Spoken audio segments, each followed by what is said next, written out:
What's up? OCD Hi-Fi Guru here to bestow some more wisdom on my tribe. Sat Sri Akal, Namaskaram, Namaste, and welcome to this video. I would like to point out how hi-fi in many ways is like eating at a fine restaurant. Okay, I was out the other day eating at a restaurant. I get points from YouTube or from FedEx. I ship FedEx for the people buy products. I use FedEx. I earn points, and when you earn points, you can trade the points in and get gift cards. The gift card I got this time I chose was food. I went for one that sounded good, Fleming's Prime Steakhouse. Okay, so I'm thinking, okay, great, this is going to be top level steakhouse. We go there, there's a valet, there is, we walk in, it's a nice setting, it's a beautiful restaurant, there's tablecloths, all the waiters and waitresses have their white, smock or whatever it is on, and, it looks very high-end. We sit down, they have the nice goblets for the water, they offer us water, we have some sparkling bottled water, everything is like looking all right. They put down the silverware, nice, thick, heavy silverware. The steak knife has mother of pearl on the handle. I'm thinking, okay, this is going to be great, man. This is high end. Then we place our order. They bring the salad, okay? Now, here's where the parallel to hi-fi and hi-fi marketing comes together with eating at a high-end restaurant. If you do not know the difference between a real high-end restaurant and a fakey fake restaurant, you will be faked out by the fakey fake high-end restaurants that are masquerading as high-end restaurants, but they're really not, okay? And there's nothing wrong if you enjoy the fakey fake and you love it. There's nothing wrong with that, okay? Go ahead, go there. But if I were to take you and show you a real hi-fi restaurant, a real high-end restaurant, you would choose the real one probably every time. There might be a few people that like the flavored butters of the cheap high-end restaurant or the fakey fake high-end restaurant. I keep getting them mixed up. But, okay, so the first clue is we get the butter and the bread. The butter is whipped butter in a little, little container, whatever they call those things. Croak. I can't remember what the damn those little crock pot baby things are called. Butter pot.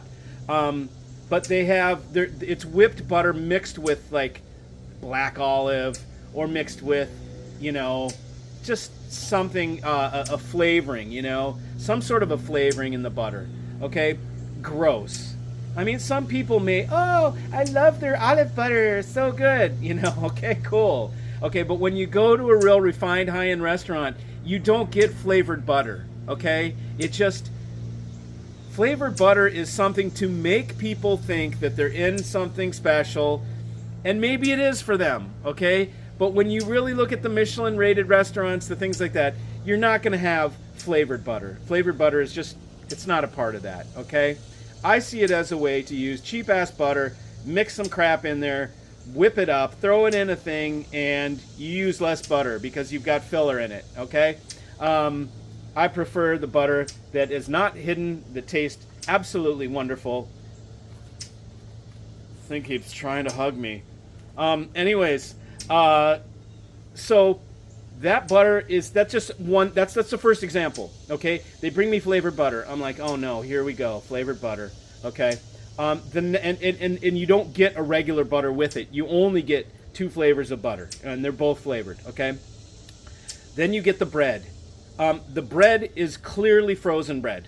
It's clearly, when you crunch, when you feel it, it's a little stale. It's, it's been reheated potentially more than once because it's not soft, fresh baked bread. There is a difference. And when they make that bread there that morning or the evening where they make that fresh baked bread each time, it is different. okay? And a frozen loaf of dough tastes different, it feels different, there's different texture, it's bland, it doesn't have the real flavor, okay?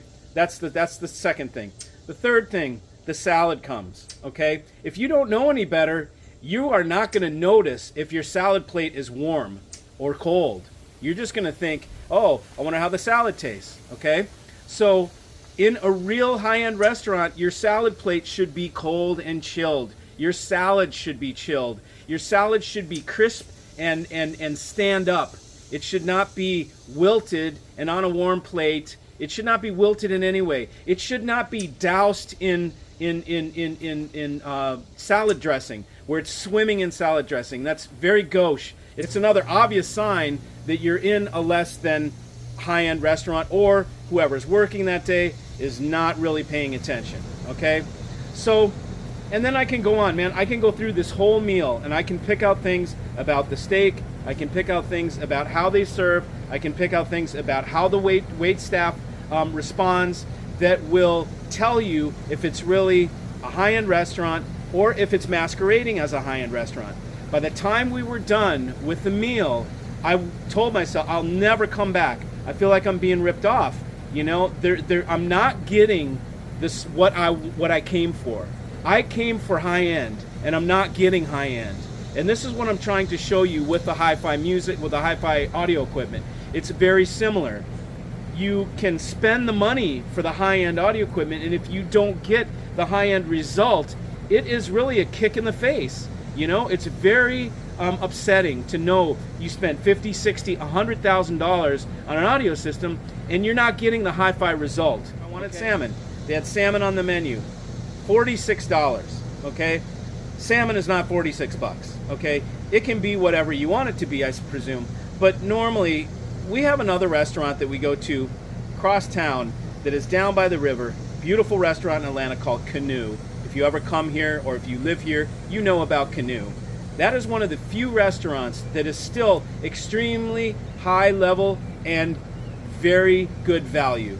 The salmon there would be 24 bucks and it would floor the salmon at this Fleming Steakhouse for 46. So it was an embarrassment. I got the salmon. It was okay. Okay, I couldn't say it was crappy, but it was not of the caliber it should be for $46, okay? So in the end, I felt like I've spent too much, and I feel kind of foolish, like a fool, because I feel like I've been patronized, or like this, the service that I got, or the way that the food was served, and the level of the quality was below where it should have been, okay? And so this parallels to hi-fi, because in many times you can spend the good money, but you're going to get something that looks like hi-fi. It's got a pretty box, it has pretty marketing, but it's not going to deliver you what you came for and what you paid for, okay? These are the things that I'm trying to point out to you guys, okay? And I'm trying to make that clear. I have to teach you. Let's say you go to a local stereo shop and you listen to Focal and Macintosh. Yeah, two of my favorite companies to pick on, because I think they're overpriced. I don't think they sound that great. You don't know how many people I've gotten out of Macintosh and out of Focal, okay?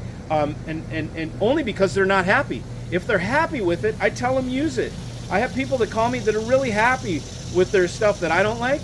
And I say, hey, if it's making you happy, keep it, okay? I don't want to sell you something unless you have a problem, unless there's something that's not connecting, okay? So my message is about how things and restaurants, hi-fi, many products that are sold can be disguised as high-end, and people that don't know any better may buy it thinking they're buying high-end, and then they're not going to get what they wanted out of it in terms of a result. And that's all I'm trying to point out. So thanks for trying. I'm sweating up a storm here, sitting out in the hot Atlanta sun, but it is good, my friend. Anyways, thank you for joining. See you.